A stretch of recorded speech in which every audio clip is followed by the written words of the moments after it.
What is wrong? I have something important to say. Then say what you have to say. I have come to a decision. I'm aware that my son Bjorn wants more than anything in the world to stay here with his father.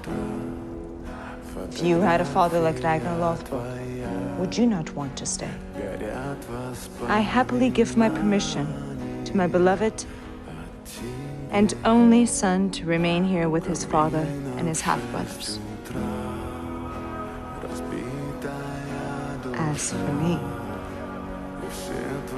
I must go back to my husband.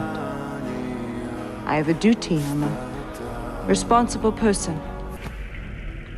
Look after him, Ragnar. He's all I have left.